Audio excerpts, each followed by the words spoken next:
Unkindness is a serial killer. I just want to say just that sentence alone knocked me out.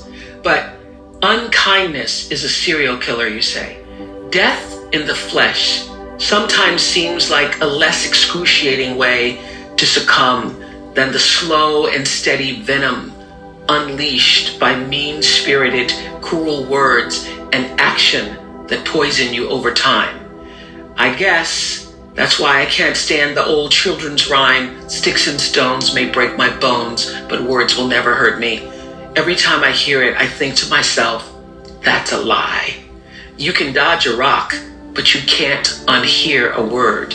You can't undo the intentional damage that some words have on your mind, body, and spirit. And then you go on to say this, especially a word like ugly.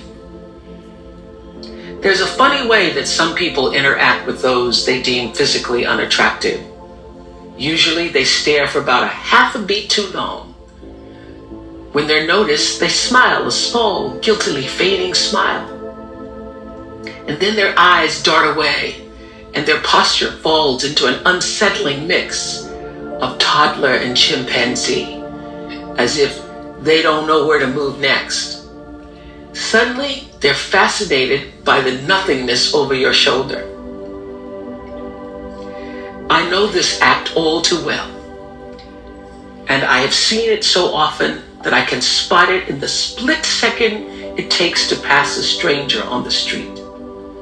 I can read the slight readjustments as discomfort churns through their body.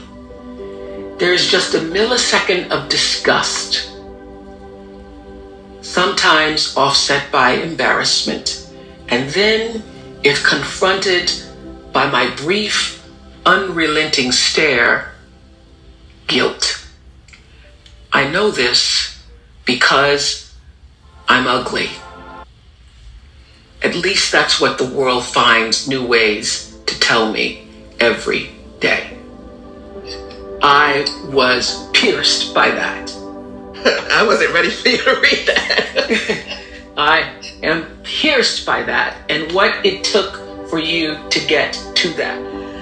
It took a lot for me to get to that because there's a part of me that has to confront that reality, my reality. You know, I have a very close circle of friends, lovely people who have been my friends for 20 and 30 years. And your friends hold you up and they say things to you all the time like, you're beautiful. Stop it. Don't say that. Don't talk badly about yourself. And I look in the mirror and I see something that looks fine, right? I'm not maybe, a supermodel, but it's okay. You look in the mirror and you see yourself.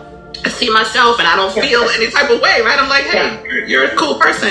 But the world has told me different over and over again. And so over time, I understand the historical significance of that as a Black person. I understand the cultural significance. I understand pop culture.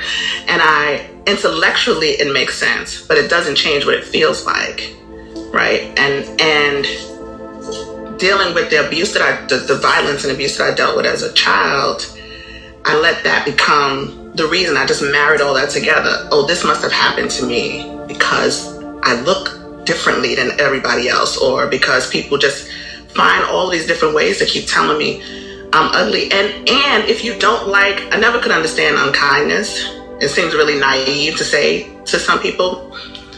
And I've been unkind very many times in my life. Yes, I could see. I read every page. Okay. I definitely thought, if you can't beat them, join them.